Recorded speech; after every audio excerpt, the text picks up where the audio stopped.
Selamat datang pada kelas pengenalan sektor air dan sanitasi. Water.org berkomitmen mendukung mitra lembaga keuangan untuk berpartisipasi dalam sektor air dan sanitasi sebagai salah satu solusi bagi masyarakat yang berkeinginan memiliki atau meningkatkan fasilitas air dan sanitasi, khususnya melalui skema cicilan.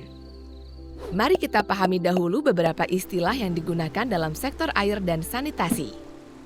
Kenapa air dan sanitasi penting? Sehari-hari kita membutuhkan air dalam melakukan berbagai aktivitas. Kebutuhan pokok minimal setiap orang akan air bersih adalah 60 liter per hari. Pentingnya akses air semakin terasa di masa pandemi, di mana kita diharuskan untuk rajin mencuci tangan dengan sabun. Lalu bagaimana dengan akses sanitasi?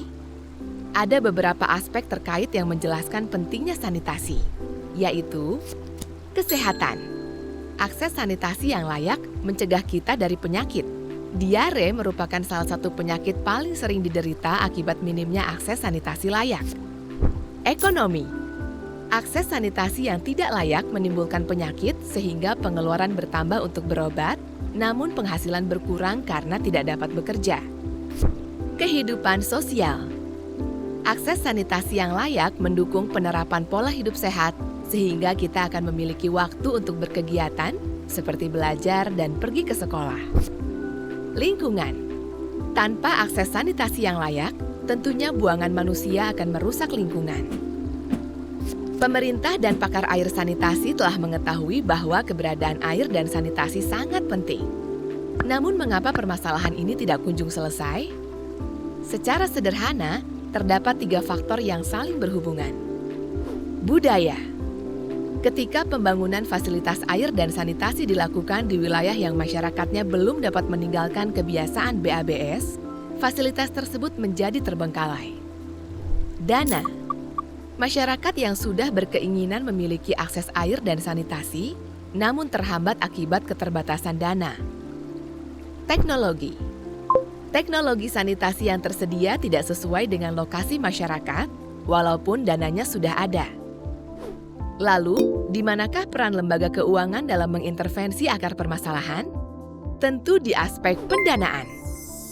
Dalam RPJMN, pemerintah telah menargetkan pada tahun 2024, 100% penduduk memiliki air minum layak dan 90% penduduk memiliki sanitasi layak.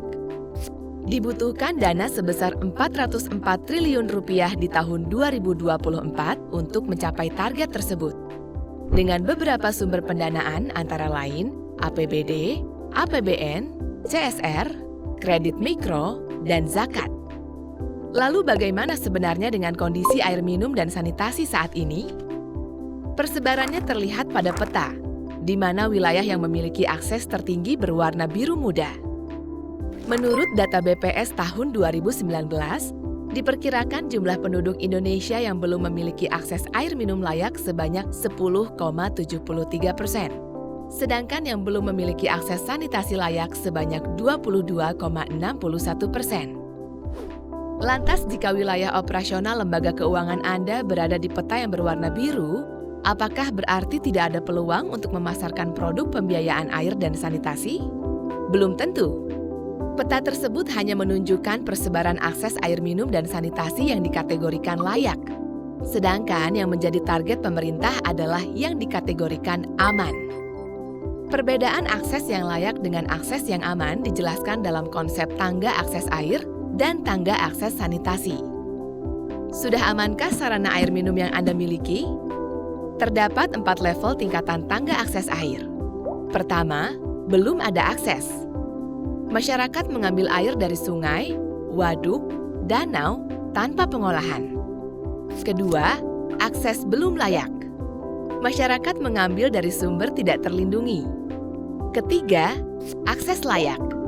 Masyarakat sudah menggunakan sumber air yang terlindungi, namun lokasinya tidak berada di rumah sendiri.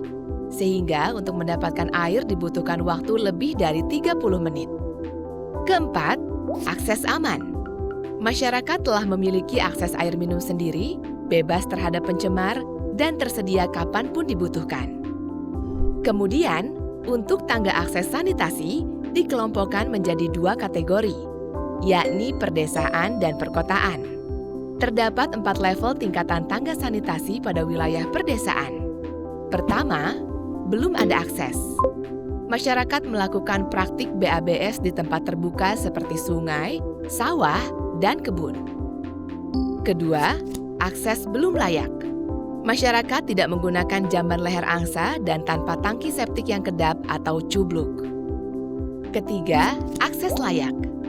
Masyarakat menggunakan jamban leher angsa dan tanpa tangki septik yang kedap atau cubluk. Keempat, akses aman. Masyarakat mempunyai jamban leher angsa pribadi yang tersambung dengan tempat penampungan tinja kedap dan dikuras secara berkala. Kemudian, bagaimanakah wujud akses? Akses adalah ketika nasabah atau anggota Anda sudah memiliki fasilitas air dan sanitasi yang layak atau aman di rumahnya yang dibangun dari produk keuangan di lembaga Anda. Berikut beberapa contoh produk pembiayaan akses air dan sanitasi bagi nasabah individu maupun kelompok.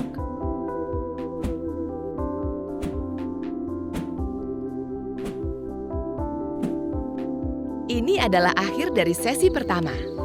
Untuk sesi selanjutnya, kita akan belajar mengenai stakeholder dan potensi pembiayaan sektor air dan sanitasi. Sampai jumpa!